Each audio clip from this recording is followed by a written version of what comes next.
Yo! Popular YouTuber and someone whom I occasionally enjoy, Thunderfoot, recently made a video with the intentionally ironic title, Teach Them Not to Rape. Yes, it was a good video, wasn't it? In which he expresses his issues with the common sentiment that instead of telling women to take precautions to prevent rape, we should tell men not to rape. And why can't we do both? You should probably watch his video first, as this is a response to that video. Now, Thunderfoot thinks that feminists, or whoever, are saying that we don't teach our children not to rape. That is the assumption when we hear the Teach Men Not to Rape slogan. And some feminists do seem to think that, and I agree with Thunderfoot in that it is not true. Rape, in our culture at least, might actually top the list of shit people hate. What we may not be teaching our sons and also daughters is the full extent of what constitutes rape. I'd be blinking at you right now, but I have this condition where I lack eyelids. The term rape can be very broad, and Penetration, no matter how slight, of the vagina or anus or any body part or object, or oral penetration by a sex organ of another person without the consent of the victim. I think that people are often intentionally disingenuous when they compare like violent sexual assault with other forms of sexual coercion. The fact of the matter is, it's all rape and it's all fucked up and it's all potentially psychologically damaging, and it all shouldn't be happening. Didn't you just say? I think that people are often intentionally disingenuous when they compare like violent sexual assault with other forms of sexual coercion. No, it isn't all rape. In general, I think for now we're talking less about the insane Ted Bundy types, because most people agree that that's super fucked up. I think we're more so referring to the guy at the bar, or the guy at the frat party, or even sometimes the guy that lives with you. Even growing up in the 80s, I was still told no means no, and passed out doesn't mean consent. And this was the 80s. And some, not all or even most, but some of these guys have some very weird ideas about what's okay to do to people. And you think this is due to the fact that they don't know what rape is and thus needs an education? And yes, I do think a lot of it has to do with the fact that they were never taught any better. Citation, please. Anyway, in his video, Thunderfoot uses the analogy of having a lock on your door and saying, don't tell me to lock my door, tell them not to rob. And he argues that this statement is equally absurd to the one about rape. But I don't really think that's absurd either. I think that's a legitimate thing to say. I think I need to design eyelids for myself. And I'm sure Thunderfoot would agree that it would be better if we didn't have to lock our doors. But it sounds like what he's saying is that there's a lot of rape that wouldn't have otherwise happened if women took certain precautions beforehand. And that's mostly bullshit. What? Why? Taking precautions is a good thing. Unless you have a study that shows that rape rates stay the same whether a woman takes precautions or not. You see, when you lock your door, you are physically preventing someone from entering your house. It's not a psychological deterrent. It's not a suggestion. It is literally a physical obstacle. Rape doesn't really work like that. True, but the problem is we are already teaching people not to break the law. Rape is no different. He spends a great deal of time talking about body language and about how predators only attack those who express vulnerability. It's as if he's never been to a seedy dive bar before. There are always exceptions to the rule, but for the most part, predators pick the easiest prey. Yo, Thunderfoot, let me tell you a little something about creepy motherfuckers. They don't give a fuck about your body language. They don't care what you say. They don't care what you're wearing. They don't care if you're wearing headphones. They don't care if you're pumping your gas at your gas station. If they don't care, why do you think teaching these people not to rape will do any good? I also want to clarify the point about predators. I think anyone who does any kind of sexual assault or sexual coercion is a bad person, but don't get me wrong. These are not always psychotic Ted Bundy types. Sometimes they're just random people with no home training.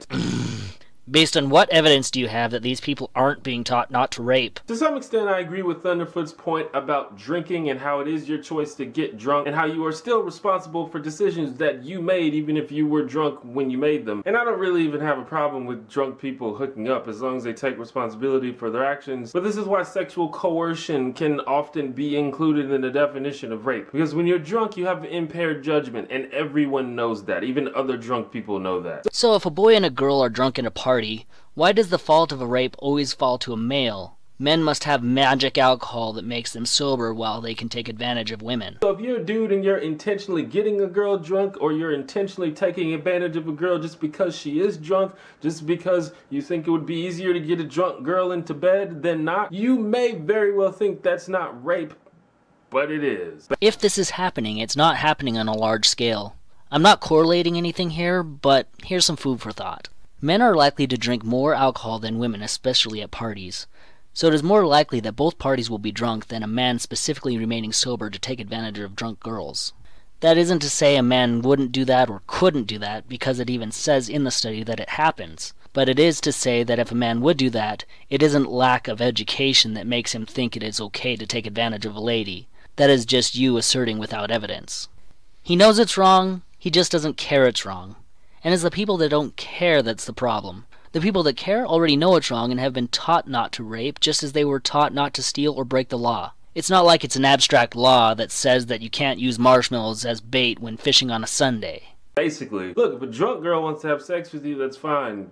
Go ahead. But if you're preying on a drunk girl and getting her more drunk and pressuring her and taking advantage of the fact that she can't make informed decisions currently, that's fucked up. What? Are you saying I've been raping this whole time?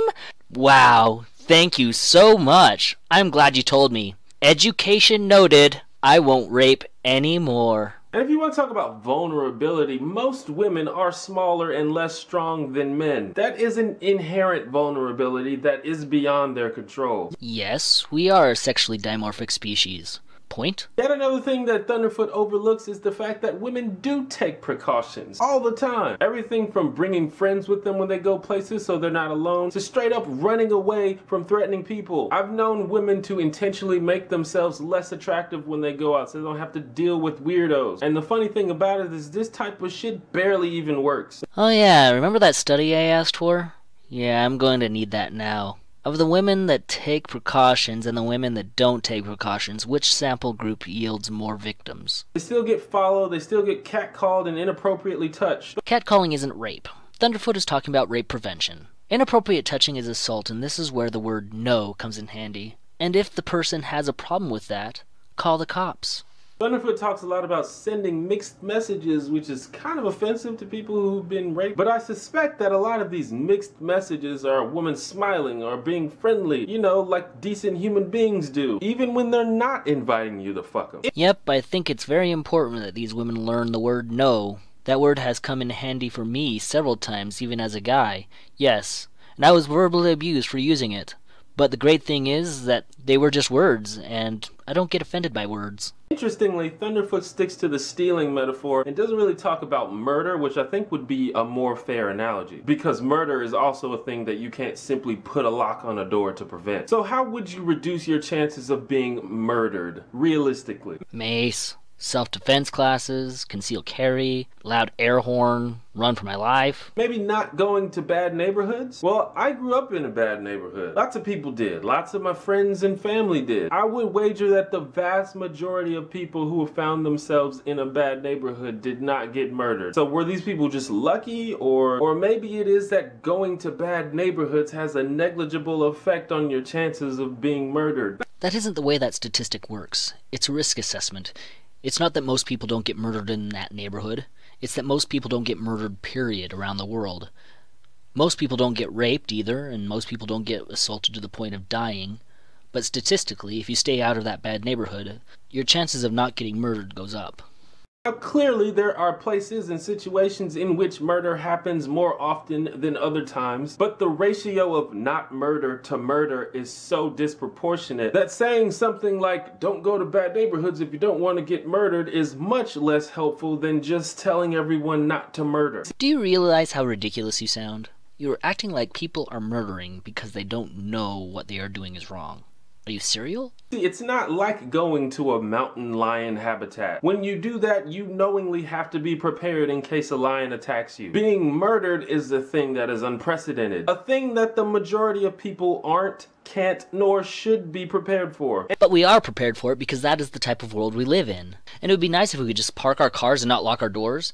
And it would be nice if we could just go to the seedy part of town and whip out $100 bills and walk down and count them in front of anybody and just anybody. But unfortunately, your idea that people just don't break the law because they simply don't know that they're breaking the law is pulled straight out from the air and doesn't really reflect reality. And it's the same with rape. He does show this condescending Wonka meme with the caption, teach men not to rape, and how's that teach people not to murder thing working out so far? And this echoes what I think is one of the main points of Thunderfoot's video, namely that emphasizing things like teaching men not to rape is unhelpful because rapists are gonna rape anyway, much like murderers are gonna murder anyway, so you might as well take precautions, right? Now you're getting it. Well, Mr. Wonka, if I may, the whole teach people not to murder thing is actually working out alright. Sigh. In fact, the murder rates in the US and the UK are the lowest they've been in a long time. And this is due largely because A, it's much harder to get away with murder than it used to be, and B, we've done a good job of encouraging people not to kill each other. So let's do the same for rape and sexual assault. Congratulations! You just committed the correlation does not imply causation fallacy. In fact, crime is down across the board and is on a consistent decline and has been since the early 90s. Rape has been falling long before this "teach men not to rape" slogan was even thought up. So unless you have a serious scientific study that's showing telling people not to kill each other is the actual cause for these numbers to fall, I'm just going to welcome you to the feminist level of argumentation. Welcome!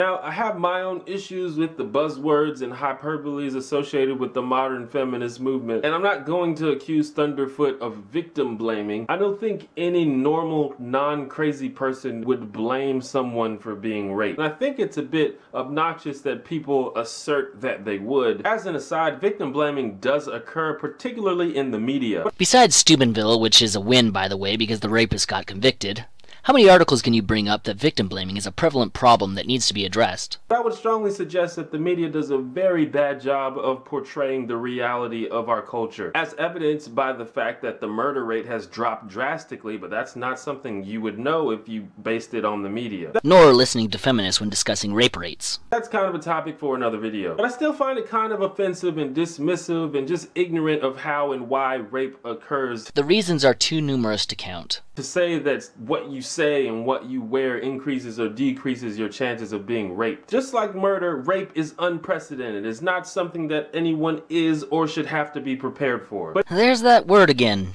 should. There's a lot of things we shouldn't have to go through and shouldn't have to be prepared for, but we do because when it comes to risk assessment, the chances of becoming a victim goes down versus if we do nothing at all. I've heard and maybe even used in my past the metaphor of wearing a meat suit and then complaining if a dog attacks you. But people are not dogs. People have the ability to reason. People are responsible for their actions. You can't call a dog an asshole because it's just following instinct. You can, however, call a person an asshole, and anyone who takes advantage of someone sexually is a huge asshole. And that's putting it very lightly. That's just me though. Well, so there you have it. My philosophy is an ounce of prevention is worth a pound of cure. If my chances of being a victim go down based on the way I behave, I'm going to take those suggestions. Not because it will be my fault if something happens to me, but statistically I am less likely to be a victim.